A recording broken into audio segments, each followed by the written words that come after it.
nombre es Génesis Caballero, soy experta en geopolítica y el día de hoy les voy a hablar sobre el conflicto entre Rusia y Ucrania y las implicaciones geopolíticas dentro de este conflicto.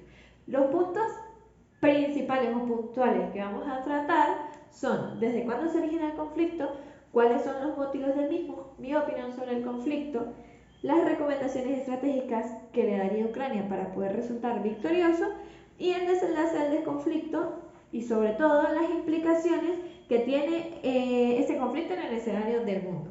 Ahora bien, para poder iniciar es importante tomar en cuenta la historia de Ucrania y sobre todo como las virtudes que tiene este país, ¿sí? Es importante saber que es un país que está lleno de ríos y tiene una conexión muy buena con el Mar Negro que le permite poder comerciar y pescar a través de él. Otra peculiaridad importante de Ucrania son las tierras negras. Las tierras negras son tierras ricas en humus, potasio, fósforo y microelementos. Estos son compuestos que existen solamente y específicamente en partes claves del planeta. Por lo tanto, son extremadamente fértiles y no son muy fáciles de conseguir. Ahora bien, tomando en cuenta un poco de historia, tenemos que entre los siglos 9 y 13 Ucrania formaba parte de la Rus de Kiev. La Rus de Kiev era una federación de tribus eslavas que abarcaba desde el mar Báltico hasta el mar Negro. Desde aquel momento ha sido caracterizada Ucrania por ser dirigida siempre por potencias extranjeras como polacas, austriacas y rusias. Ahora bien, durante los primeros años del siglo XX, el territorio ucraniano seguía muy repartido y la zona oriental de Ucrania perteneció al Imperio Ruso hasta la Revolución de 1917. Es entonces en 1922 que esta región se empezó a llamar, esta parte azul que podemos ver aquí, se empezó a llamar República Socialista Soviética de Ucrania, con el inicio de la Unión Soviética. Por otro lado, la zona occidental, que vendría siendo esta que vemos aquí, era dirigida por Polonia. Esto de alguna forma es lo que generó las diferencias de etnias en el país. Sin embargo, con la repartición de territorios de la Segunda Guerra Mundial, la zona que tenía el dominio polaco pasó a ser parte de la República Socialista Soviética de Ucrania. Esta república no incluía la península de Crimea, esa que vemos aquí abajo, aquí está un poquito más grande. Esta península es una región estratégica que fue anexionada por el Imperio Ruso en el siglo XVIII y era una reclamación ucraniana desde siempre. A pesar de esto, en 1954, el entonces líder de la Unión Soviética, Nikita Khrushchev, hizo caso a la reclamación y decidió que Crimea pasara de Rusia a Ucrania. Pero como ambos países eran parte de la Unión Soviética, pues no generaba mucha diferencia en la pertenencia a este territorio.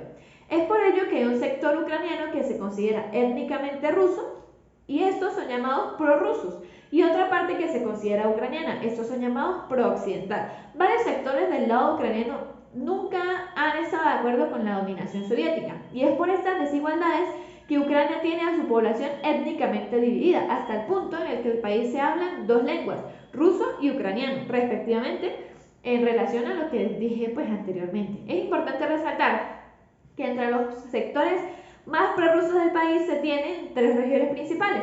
La primera son Crimea, la que estaba mencionando anteriormente, que un 77% de la población de Crimea habla ruso. Donetsk, que es esta que encontramos por aquí, un 75% de la población de Donetsk habla ruso, y por último Lugansk con un 69%. Estas son muy importantes dentro del desenvolvimiento de la situación que está ocurriendo actualmente, así que las vamos a recordar.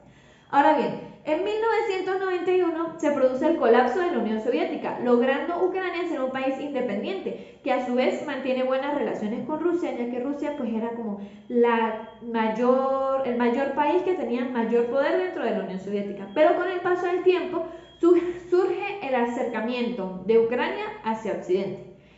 Allí es cuando avanzamos un poco más en la historia hasta 2010 con el presidente Viktor Yanukovych. Ese presidente era un presidente prorruso que estaba de acuerdo con las relaciones que había con Rusia y los habitantes de etnia rusa que pues eran parte de Ucrania. Era considerado un presidente autoritario y fue acusado de corrupción.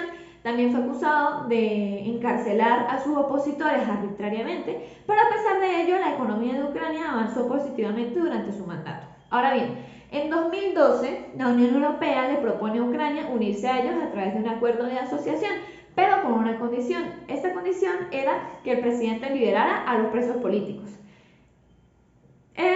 Ucrania estuvo de acuerdo con esto, pero esto incomodó mucho a Rusia, la cual ejerció una presión grande en el presidente hasta el punto en el que éste decidiera suspender el acuerdo en noviembre de 2013. Esto no fue agrado para gran parte del pueblo ucraniano, ya que ellos tenían la esperanza de que Ucrania pudiera ser parte del mercado común europeo. El pueblo protestó y condujo al país a una revolución. Esta llevó el nombre de Euromaidán. El Euromaidán fueron una serie de propuestas y disturbios de índole europeísta y nacionalista, como era de esperarse. Esta rebelión tuvo gran represión por parte del gobierno, dejando más de 100 muertos, y continuaron durante varios meses, hasta el 22 de febrero de 2014, cuando Yanukovych huye de Ucrania. 5 días luego de que Yanukovych huye de Ucrania, grupos armados prorrusos apoyados por Moscú tomaron las instituciones de la península de Crimea. Estos grupos prorrusos también son llamados separatistas. ¿Por qué? Porque ellos buscan separar su parte de, o sea, donde ellos viven en Ucrania, para unirse a Rusia. Allí en Crimea, en la península de Crimea, se convocó a un referéndum de independencia con la intención de preguntarle al pueblo perteneciente a esa región si querían anexarse a Rusia, teniendo un resultado del 96.8% de la población estuvo de acuerdo con esto. A pesar de ello, tanto la comunidad internacional como la Unión Europea no reconoció este referéndum porque se consideraba que no era completamente legítimo. Para la ley rusa, Crimea pertenece al Distrito Federal del Sur, pero teóricamente sigue siendo parte de Ucrania, es decir, es una región en disputa todavía. Esta situación marcó una brecha entre las relaciones de Rusia y Occidente, ocasionando que Rusia fuese expulsada del G8. El G8 es un grupo de países más industrializados, es el grupo de países más industrializados del mundo, y la Unión Europea realizó diferentes sanciones a Moscú. A su vez, uno de los intereses de Moscú en Crimea es que en ella se encuentra la localidad de Sebastopol. Sebastopol es en donde se encuentra la principal base naval rusa en el Mar Negro, y que desde la independencia de Ucrania, Moscú tenía que pagarle una cierta cantidad de dinero a Kiev por el uso de esta base, algo que gracias a la anexión pues ya no tenía que hacer. Ahora bien, un mes después, fuerzas prorrusas tomaron localidades en el este de Ucrania, las regiones de Donetsk y Lugansk, que son estas que encontramos por aquí, de las que hablamos anteriormente. Estas fuerzas estaban creando un enfrentamiento con el ejército ucraniano. De esta forma se desató una guerra civil en Ucrania. De un lado estaban los nacionalistas europeístas, que son los pro-occidente, y por el otro lado estaban los prorrusos separatistas, como dije anteriormente, llamados separatistas porque su intención es separar a estas zonas de Ucrania. Tanto fue la presión prorrusa que el 11 de mayo estas regiones se proclamaron independientes, las repúblicas independientes de Donetsk y las repúblicas independientes de Lugansk, aunque no son reconocidas internacionalmente. Así, poco a poco, las milicias prorrusas tuvieron control de gran parte de esta zona de Ucrania, con apoyo de Rusia. En septiembre de 2014, el gobierno ucraniano perdía las batallas y al año siguiente el ejército ucraniano no tuvo más opción que rendirse, y es así como el gobierno ucraniano ya no tiene control sobre estas tres regiones, Donetsk, Lugansk y Crimea. Rusia protegía esas regiones. Desde entonces, las negociaciones de paz, como el protocolo de Minsk o el acuerdo de Minsk II, han intentado sin éxito alcanzar un alto al fuego. Es así como, aproximándonos un poco más a la actualidad, en 2021, Rusia concentra tropas en Crimea. Ante esto, la OTAN firma una llamada Plataforma de Crimea, con la intención de que Rusia regrese a Crimea, a Ucrania, o sea, que le regresen a ellos, cosa que no se logró por obvias razones. Rusia controla esta zona desde 2014 y no dejará de hacerlo, obviamente. Pasados unos meses, el 3 de diciembre de 2021, Estados Unidos sospecha que Rusia prepara una invasión proyectada para principios de 2022. Es por eso que la Unión Europea amenaza a Rusia que si invade Ucrania va a tener fuertes sanciones. En 2022, el 18 de enero, Rusia envía tropas a Bielorrusia, que está un poco más arriba al lado de ellos. Un país que está al norte de Ucrania y que a su vez es aliado de Rusia, con la intención de que por esta vía atacar a Ucrania. El 27 de enero, China rompe el silencio y decide apoyar a Rusia. Sin embargo, esta no se va a meter con tropas ni nada, solamente está de acuerdo con Rusia. El 29, Biden anuncia que enviará tropas a Ucrania y a la OTAN. El 15 de febrero, el Congreso de Rusia le pide a Putin reconocer a Donetsk y a Lugansk como independientes, y el 18 de febrero el Servicio de Inteligencia de Estados Unidos informa que Rusia ordenó invadir. Pasan unos días y el 21 de febrero Putin firma el reconocimiento de estas regiones del Donbass y envía tropas a esta zona. Ya tenía las tropas dentro de estos lugares y firmando el reconocimiento de estos lugares prácticamente los estaba anexando. Como consecuencia de esto, la Unión Europea puso las sanciones contra Rusia. Como se dijo anteriormente, había una amenaza hacia Rusia en caso de que hiciera algo, y como lo hizo, pues la Unión Europea puso en marcha las sanciones. El 23 de febrero, lo que sucedió entonces es que Putin no envió solamente tropas a esta zona de Ucrania, envió una gran operación militar con tanques de guerra que ingresaron desde Bielorrusia, registrándose ese mismo día bombas y explosiones desde otras ciudades de Ucrania. El gobierno ucraniano de Kiev declaró un estado de emergencia por 30 días en todo el territorio nacional. Estados Unidos y el Reino Unido condenaron esta invasión y Putin, frente a esto, se justificó diciendo que Donbass, estas dos regiones, Lugansk y Donetsk, pidieron tropas, diciendo también que esos lugares habían sido por muchos años objeto de abuso y genocidio por parte del gobierno de Kiev. Tras estas situaciones, algunos gobernantes europeos deciden reunirse con Putin, como el presidente de Francia y el canciller de Alemania, y tratan de calmar los ánimos o instándole a una negociación, cosa que realmente pues no se logró. En la madrugada del 24 de febrero sucedieron explosiones y bombas y la población comenzó a evacuar Kiev. El ataque se llevó a cabo desde diversos puntos, desde la frontera rusa hasta la frontera bielorrusa. Esto generó un caos por ciberataques rusos, dejaron fuera de servicio algunas páginas del gobierno de Ucrania y a su vez los militares ucranianos recibían mensajes intimidatorios con la finalidad de asustarse. Ese día Rusia tomó varias partes estratégicas de Ucrania. Como estrategia de ayuda al país, el presidente actual, Volodymyr Zelensky, decretó la ley marcial. Esto incluye la movilización total del ejército y la prohibición de la salida del país de todos los hombres entre 18 y 60 años. Al día siguiente, la situación de Kiev era crítica, ya que llegaron unos soldados rusos con uniformes ucranianos a los suburbios de Kiev. La amenaza fue tan fuerte que los civiles de Kiev decidieron realizar bombas molotov para defender la ciudad. Además, las autoridades ucranianas repartieron entre la población 18.000 rifles. En un video, el presidente de Ucrania, Zelensky, apareció diciendo que se quedaría en la ciudad para defenderla y que no estaba consciente de si iba a sobrevivir esa noche.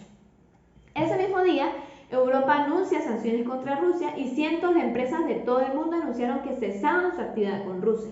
Desde el primer día de guerra, las bolsas reportaron importantes caídas y tanto el gas como el petróleo subieron hasta máximos históricos en precio.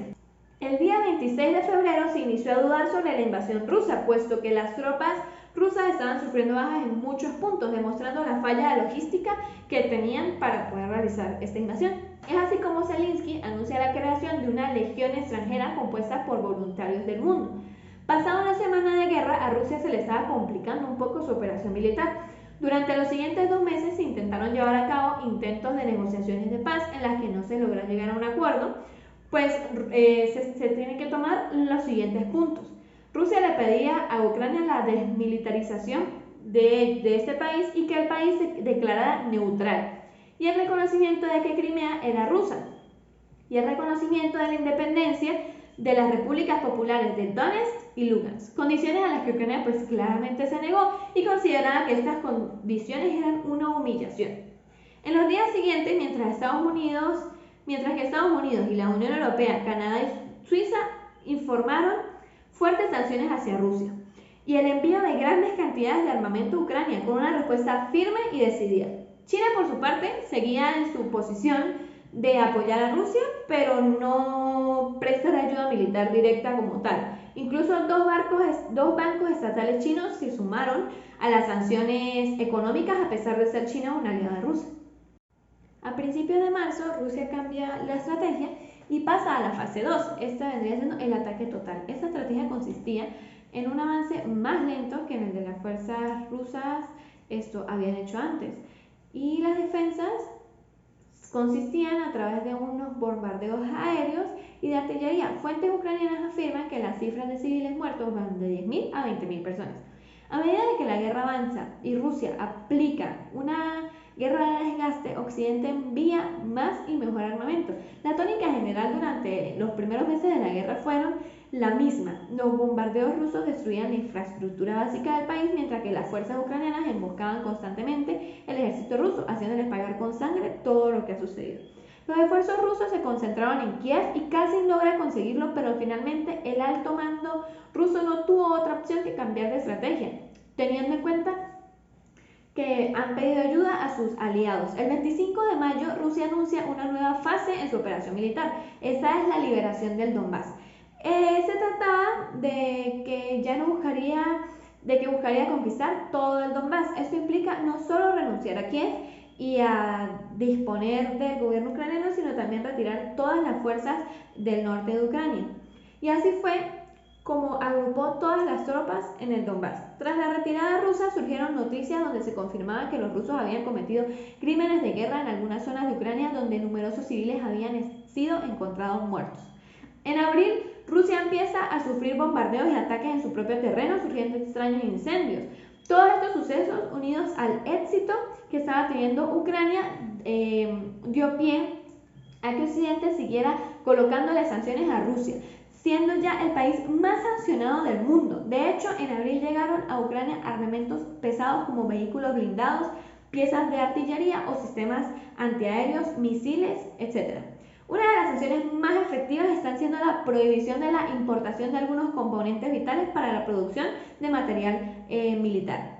Ahora bien, como consecuencia se tiene la infraestructura debilitada de Ucrania claramente y la debilidad de Rusia actual, por subestimar la capacidad del ejército ucraniano y la capacidad de Occidente, ocasionándole un daño militar que le costará años reparar a Rusia y las claras consecuencias de inflación que sufre Europa por el conflicto, una inflación que puede sumir al continente en una recesión económica.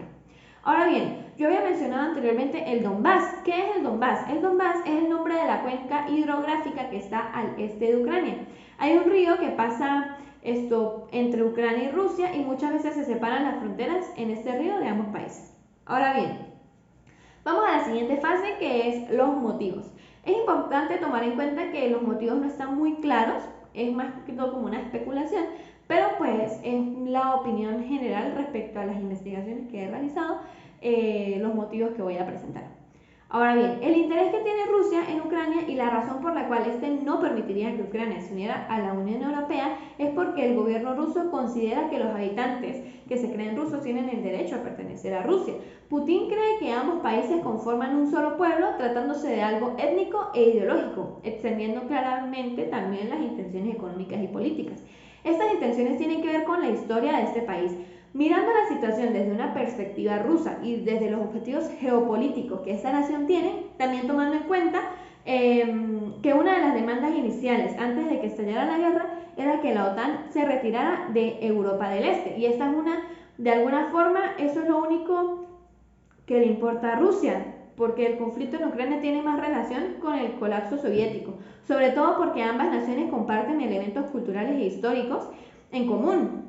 Y esto pues los une de alguna forma. Sin embargo, desde un punto de vista geopolítico, la guerra es mayor que Ucrania, va a tener que ver más con Rusia y el orden global que se considera que debe tener y que perdió desde la caída de la Unión Soviética. Considero que Rusia cree que debe intentar ser potencia mundial, incluso teniendo que sacrificar mucho más que eso. El colapso de la Unión Soviética marcó un antes y después en la geopolítica global, tomando en cuenta que 14 naciones tomaron su independencia. Sin embargo, Rusia, que era una de las naciones con mayor poder dentro de la URSS, perdió su inversión y siglos de avances geopolíticos que había dado a la URSS. Rusia regresó a sus límites territoriales. Este evento Aún amarga la política exterior de Rusia. Con la caída de la URSS, el avance sanitario e industrial de Rusia se desplomó y todas las tecnologías se fueron de lado. La muerte de la URSS fue el fin del comunismo como una fuerza global, marcando a su vez el fin de Rusia como una superpotencia. Al haber perdido sus fronteras soviéticas, pues se considera que está expuesto a los peligros que emanan de Occidente. Parte de la justificación rusa para invadir Ucrania es la teoría del corazón territorial. Aquí hay algunas imágenes ilustrativas que voy a ir explicando mientras voy explicando pues la teoría. Esta teoría fue planteada por Halford Mackinder en 1904. Este divide el mundo en 3 cuerpos. Estos son la isla del mundo, que es esta que está aquí. La isla del mundo, en esta hace parte Europa, Asia y África. Las islas cercanas a la costa, que vendrían siendo esta y esta, ahí están las islas británicas y el archipiélago japonés. Y las islas periféricas, que es en donde está América y Australia. En estos parámetros hay un énfasis especial en la primera isla, que es esta isla que está aquí.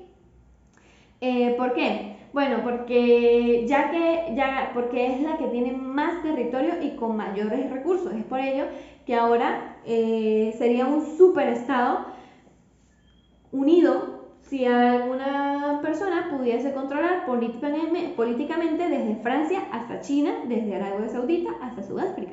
Este poder tendría la potencia tecnológica de Europa, los recursos de África y la mano de obra china. Entonces, nada se podría interponer, así que quien controle la isla mundial, que es esta que está aquí, podría fácilmente dominar el mundo. Ahora bien, en la isla mundial está la región central, que va desde el río Vogla hasta el Yangtze, desde el Ártico hasta el Mar Caspio. Esta región es el dominio desde donde una sola potencia podría dominar el resto de la isla. Esta es esta parte. Esta parte que está aquí, que podemos ver, donde claramente es Rusia, una gran parte de ello.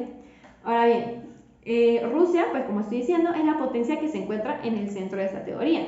Entrando un poco más en la llamada isla del mundo, está Europa Oriental, que según el autor Mackinder, el territorio central de la potencia se encuentra en Europa del Este, por lo que cualquier potencia que busque la supremacía surgirá de allí. A pesar de que la teoría de Mackinder se realizó como una advertencia para las potencias europeas, se acabó convirtiendo en el pensamiento de la URSS y esa teoría continúa dominando el pensamiento geopolítico ruso hasta el día de hoy. Pero ¿cómo una teoría tan vieja afecta a la actualidad? Pues lo que es más relevante de esta teoría es la geografía, puesto que tener control sobre Europa del Este le permitiría a Rusia, está por aquí, control sobre Europa del Este, le permitiría a Rusia tener un orden global. Hay matices locales dentro de este plan, claramente. El núcleo ruso está más concentrado en el este de Rusia.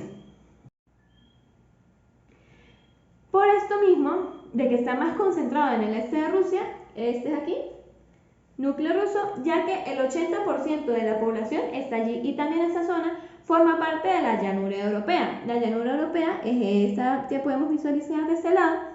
Esta zona forma parte de la llanura europea y el ancho de la llanura europea, el territorio que Rusia tiene de la llanura europea son 2.000 kilómetros, es decir, ninguna cantidad de armamento podría defender completamente una extensión de tierra tan grande. Es por ello que para Rusia la pérdida de las fronteras soviéticas afectó tanto, pues tanto política como económicamente, Rusia está obligada a mantener frontera contra los ejércitos más sofisticados del mundo. En consecuencia, para reducir el gasto militar, Rusia requeriría disminuir la exposición que tiene a lo largo de la llanura europea. Esta es la exposición que tiene, los 2.000 kilómetros, son estos. ¿Sí? Entonces, esto necesita disminuir el largo de la llanura europea. ¿Y cómo se puede lograr esto? Bueno, anclándose al mar Báltico y a los Cárpatos. Al mar Báltico, que se encuentran por aquí, y a los Cárpatos, que están abajo de Ucrania. Bien. Y entre estos también se encuentran los países bálticos, que a pesar de no tener la fuerza para poder enfrentarse a Rusia, la región en conjunto puede actuar como un canal para las grandes potencias, porque aquí está Rusia, es su corazón, y aquí están los países bálticos que funcionan muy fácilmente para que las grandes potencias puedan enfrentar a Rusia. Y pues en la antigüedad muchas potencias europeas han intentado someter a Rusia atravesando el Báltico. Sin embargo, a día de hoy, Estonia, Letonia y Lituania, que son los países que son los países bálticos, son parte de la OTAN. Por tal lo sitúa pues fuera del alcance ruso. A pesar de ello, como sea geopolíticamente, Rusia tratará en algún momento de tener esos países bálticos cuando tenga la oportunidad, claro. Y hacer esto le permitiría a Rusia tener un mayor control sobre el mar Báltico en general. Ahora bien, yendo a los Cárpatos, que son los que están aquí abajo, y una de las razones por las cuales la invasión de Rusia a Ucrania, pues son una ventaja muy grande, un amortiguador contra los ejércitos terrestres, pues tiene una gran profundidad estratégica en un espacio muy plano. Y es por esta consideración la invasión que se está tomando en cuenta. También entendiendo que el objetivo ruso en Ucrania es tomar todo el país completo, ya que desde el punto de vista ruso, este necesita avanzar hasta los Cárpatos, y Ucrania está en medio de ello, junto con Moldavia. Porque, pues, como se puede ver aquí, esta es Ucrania y aquí hay un pedacito que no sabemos qué es Moldavia. Ellos también requieren de Moldavia para poder llegar a eso. Ahora bien, si el enfrentamiento de Rusia con Ucrania hubiese funcionado como se esperaba, pues Moldavia en este momento también tendría una invasión militar. Y pues en general, la invasión de Ucrania, la invasión de Rusia a Ucrania es porque ellos intentan anclarse a los Cárpatos para restaurar una parte de las fronteras soviéticas, lo suficiente como para poder reducir su blanco expuesto, que se mencionó anteriormente, de 2.000 kilómetros a 600 kilómetros. Aquí tenemos una imagen, pues claramente estos son los 2.000 kilómetros que hablábamos que tenía expuesto, y teniendo Rusia a los países bálticos, Bielorrusia, a Ucrania y a Moldavia, pues tendría una reducción a 600 kilómetros, que es mucho menos y más controlable. Posteriormente, el objetivo que seguiría sería que los rusos avanzarían más hacia Occidente, tomando en cuenta Polonia y los países bálticos, pero es mejor dar los pasos lentamente. Ucrania es solo la punta del iceberg y esta está luchando por su supervivencia. De igual forma, en caso de que Rusia no logre controlar toda Ucrania o gran parte de ella en este momento, lo va a volver a intentar en un futuro. Ningún tratado o alto al fuego lo va a poder impedir, así como con los países bálticos y Polonia, pues la llanura europea es un tablero de ajedrez donde los gobiernos buscan tener más control y poder sobre sus peones. Por ejemplo, en este caso, si Ucrania se hace parte de la OTAN, entre más avanza la OTAN hacia el este, pues la Federación Rusia entre más avanza la OTAN hacia el este, la Federación Rusa se ve más afectada y la OTAN se vuelve más estable, con una planificación estratégica mucho mejor y con un margen de error mucho más grande. Por lo tanto, si Ucrania se vuelve aliada de la OTAN, probablemente tendría misiles de crucero en todo su territorio y un impacto al núcleo ruso que mencionamos anteriormente se podría lograr en 3 minutos. Es por esto que es una amenaza muy fuerte que le obligaría a los rusos a enfrascarse con mayor inversión militar, teniendo que establecer nuevas bases en el terreno ruso. Por decir un ejemplo, al este está la frontera con Ucrania, el terreno llano de la llanura europea, que es este que está aquí. Continúa durante 750 kilómetros hasta la costa del mar Caspio, que es este que está aquí. Ahora bien, esta línea que tiene el nombre de la brecha de Volgogrado es una línea fundamental para la supervivencia del Estado ruso. Si una fuerza hostil cerrara esta brecha, desconectaría completamente a Rusia del Cáucaso, del Mar Negro y del Mar Caspio. Del Cáucaso, del Mar Negro y del Mar Caspio. ¿Sí? Una Ucrania aliada de la OTAN explotaría esa vulnerabilidad a través de procesos constantes. Claramente esto llevaría décadas. Por su lado, por otra parte, en caso contrario de que Ucrania se uniese a Rusia,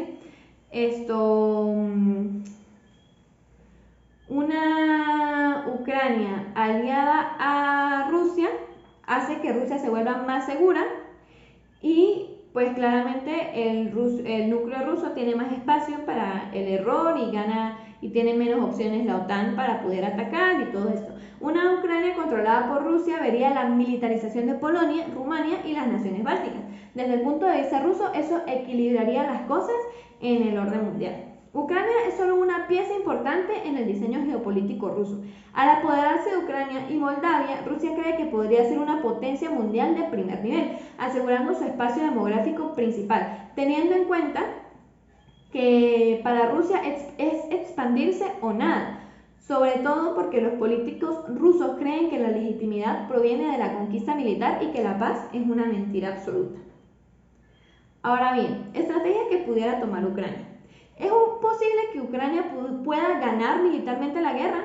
En términos militares, en un caso, se puede decir que de alguna forma sí. A Putin y al mundo les ha sorprendido la resistencia que ha tenido Ucrania y la habilidad y la determinación contra el ejército más grande y mejor equipado del mundo. Igualmente, las fuerzas rusas han sorprendido al mundo por su desorganización e ineptitud.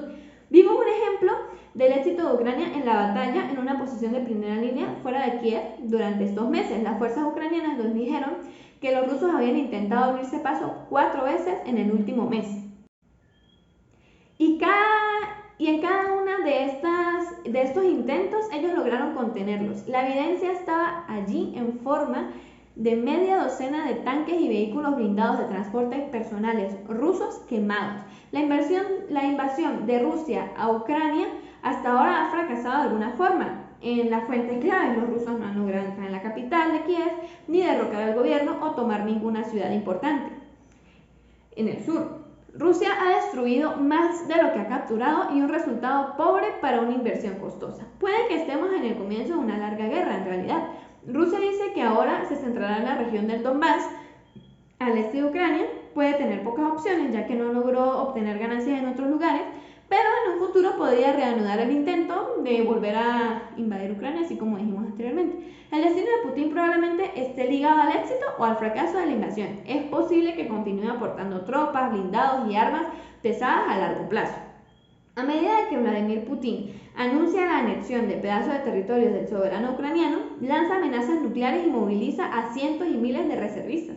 La respuesta de las fuerzas de Ucrania en el frente oriental no ha cambiado, lucharán cada centímetro de tierra. Es por ello que el ejército ucraniano está preocupado por la cantidad de ejército que puede enviar Rusia, no por la calidad ni por la preparación que se puede tener, sino por la cantidad de personas que pueden llevar. Sin embargo, una de las grandes ventajas que ha tenido Ucrania dentro de esta guerra es que los soldados que defienden el territorio en el que viven con su familia suelen tener más incentivo y una mayor voluntad que aquellos que pelean, por el contrario, que están conduciendo actividades ofensivas en otro país y a pesar de eso cuentan con una superioridad militar. Es decir, que los reportes de baja moral entre las tropas rusas han sido muy grandes, muchos de los cuales fueron movilizados en febrero sin saber que participarían en una guerra. No han cesado estas bajas de moral desde el inicio de la guerra, especialmente entre las tropas de las repúblicas populares que están en Donetsk y Lugansk. En agosto, sin embargo, un paracaidista, Failajet, creo que ese es su nombre, ruso, participó en los primeros meses de la guerra y criticó duramente el conflicto y al Kremlin en un testimonio escrito que publicó en redes sociales de Rusia, antes de abandonar el país, asegurando que las tropas rusas están cansadas, hambrientas y desilusionadas. Esto fue específicamente lo que dijo el paracaidista que acabo de mencionar, y cito: entendimos que nos arrastraron a un conflicto grave en el que simplemente estamos destruyendo ciudades y no estamos liderando a nadie en realidad. Solo estamos destruyendo vidas pacíficas. Este hecho influyó enormemente en nuestra moral, esa sensación de que no estamos haciendo nada bueno. Considerando el impacto económico a mediano y largo plazo de las sanciones de Estados Unidos, que también es un punto importante a tomar en cuenta, y a sus aliados, es de esperar que las condiciones de vida de los rusos se deterioren en los próximos meses, y esto podría tener un impacto mayor aún en la moral de esto mismo. También hay que tomar muy en cuenta que una recomendación estratégica para Ucrania es la importancia del apoyo de la OTAN en esta situación, puesto que frente a la desigualdad militar, porque claramente hay una desigualdad militar, el esfuerzo bélico ucraniano se ha estado valiendo de la ayuda material enviada por los países de la OTAN, especialmente de Estados Unidos, pero también de los europeos. En las primeras semanas se habló mucho de los misiles antiataque que enviaron Suecia, Reino Unido y Alemania. Luego, Occidente proveyó también a Ucrania con avanzados sistemas de artillería y de atropopulsada, como cañones y lanzamisiles. Que han servido en los duelos de artillería en el este y también para apoyar las ofensivas ucranianas. Estados Unidos, aparte de esto, también envió misiles antirradares para ser lanzados desde casas ucranianas. Estas armas están diseñadas en realidad para rastrear la radiación emitida por radares y destruirlos, por lo cual permitiría anular parcialmente las defensas antiaéreas rusas. Todos estos sistemas de armas occidentales constituyen un salto tecnológico para las Fuerzas Armadas de Ucrania y son un problema clave para Rusia, cuya industria de defensa sufrió grandes problemas en la década de 1990 tras la caída del URSS, como dije anteriormente, y se basa aún hoy en una gran cantidad de equipo diseñado o bien construido en la era soviética. Ahora bien, para finalizar las implicaciones mundiales del conflicto. A principios de mayo, el rublo de Rusia, que se había devaluado a comienzos de la guerra, ha recuperado su valor e incluso cuesta más que antes. Por ello, la Unión Europea anunció un embargo del 90% del petróleo de Rusia para finales del año con la finalidad de reducir los ingresos con los que éste financia la guerra. En mayo, la guerra crea otra crisis mundial aparte de esta, ya que el Mar Negro está bloqueado por parte de Rusia y las sanciones impuestas por Occidente están provocando una escasez de trigo a nivel mundial, cuyo precio ha alcanzado máximos históricos.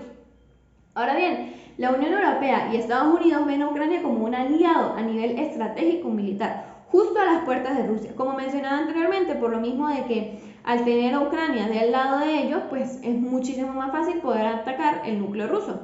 Y pues Rusia, que Rusia tenga Ucrania, pues no les convendría. Por esto mismo se menciona que, según algunos analistas, esto es lo que precisamente quiere evitar Putin.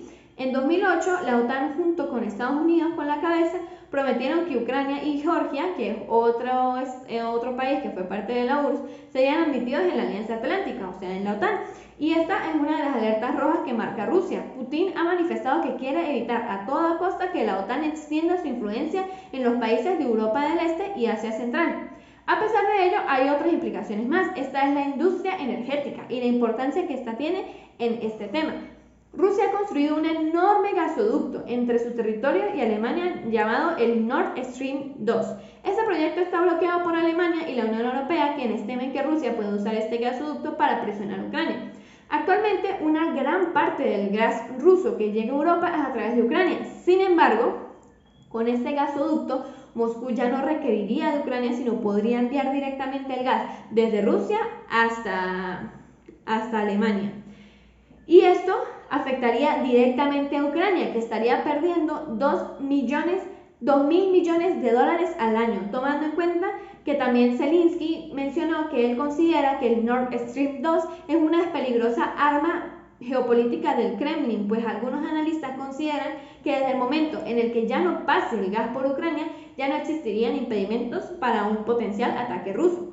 Sin embargo, el bloqueo del gasoducto no supone un problema solo para Rusia, sino también para toda Europa, que se ha visto afectada directamente, pues esta depende del gas ruso.